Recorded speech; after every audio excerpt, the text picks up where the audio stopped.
अस्सलाम वालेकुम students, Khans academy में आप सबका खुशामदीद है।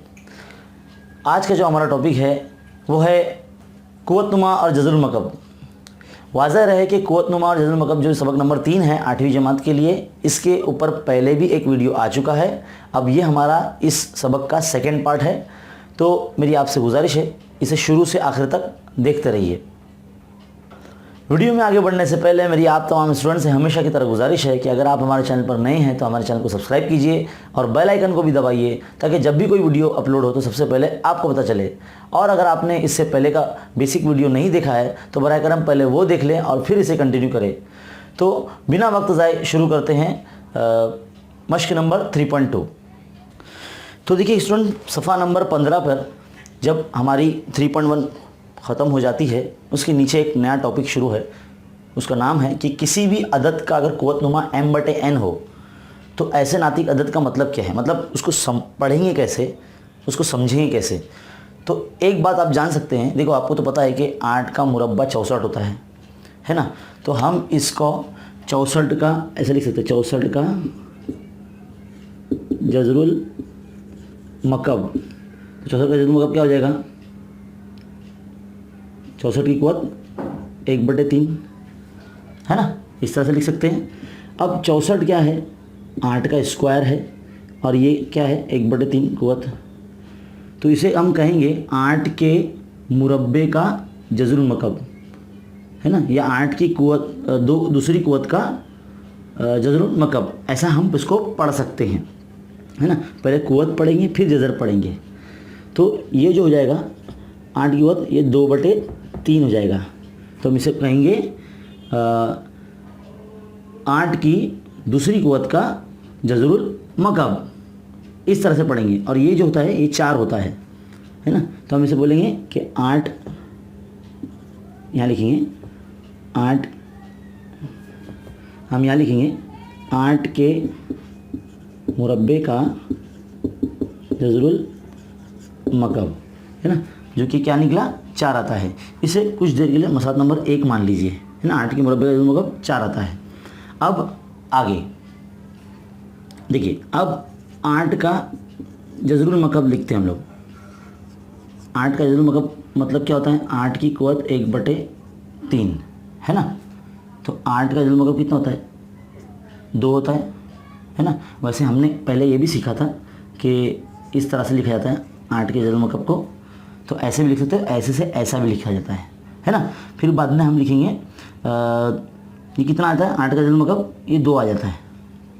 अब देखिए, तो अब देखिए 8 के जज़रुल मकब का मुरब्बा अब हम लगाएंगे। तो 8 का जज़रुल मकब क्या है, 8 की कुव्वत 1/2 है, उसका मुरब्बा बोला है ना।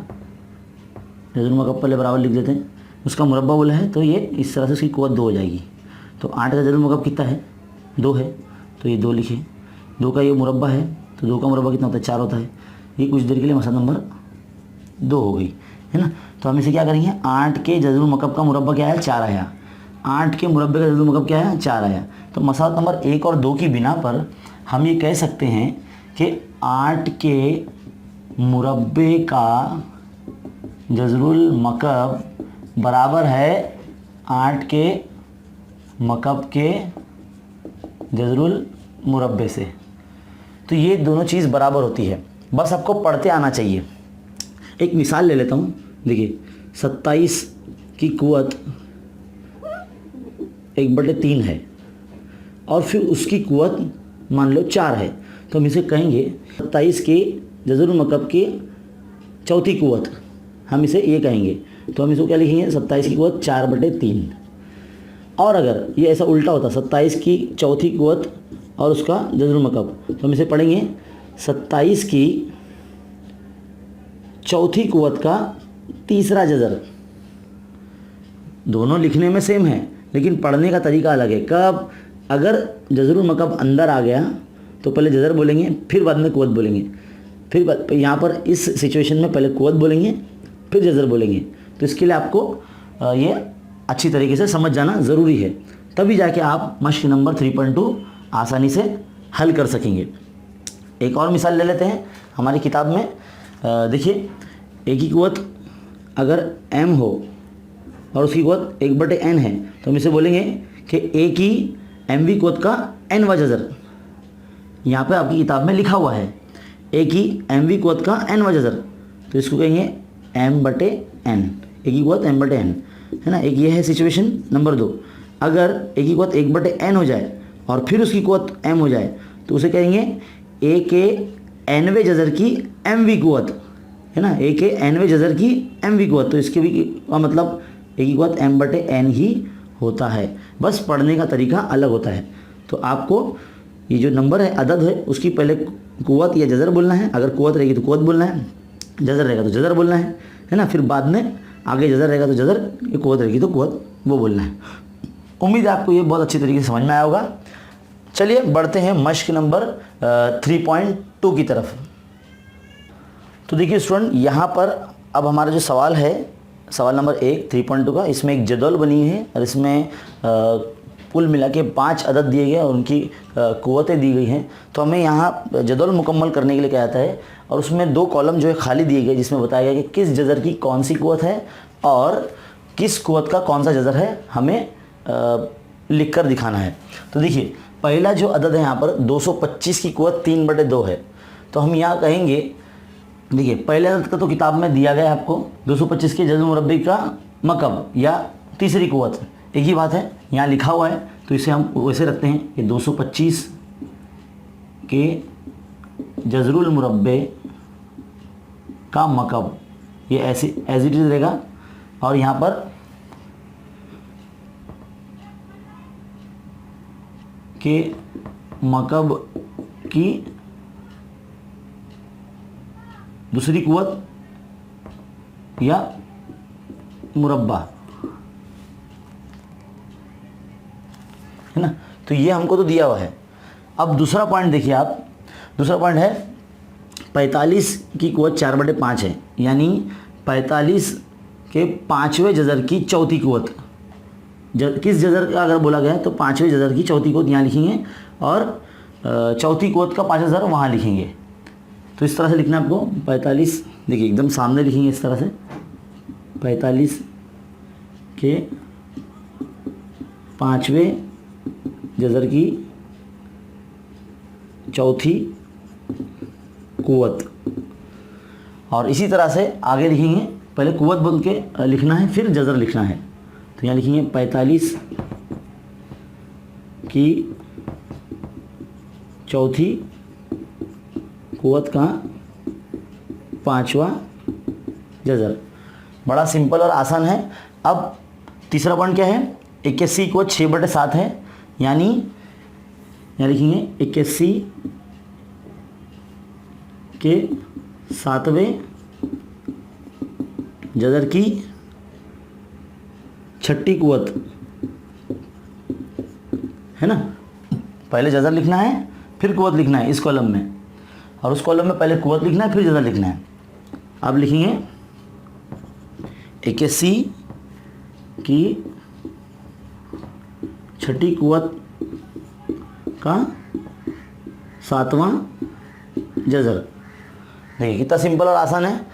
यहाँ पर भी क्या जाएगा, 100 की कुवत 4/10 है, यानी 100 का 10वें जज़र की चौथी कुवत, और यहाँ पर भी क्या जाएगा 21 के 7वें जज़र की तीसरी कुवत, और उस कॉलम में क्या लिखेंगे 100 के चौथी कुवत का 10वां जज़र, 21 के तीसरी कुवत का 7वां जज़र, उस कॉलम में लिखना रहेगा हमें।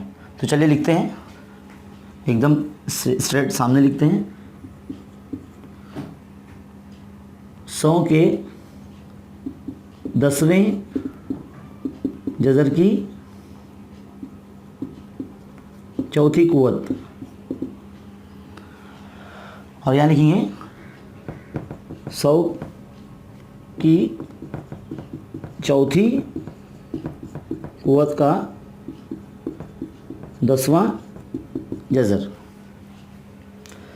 अब बढ़ते हैं आगे, 5वीं मिसाल है।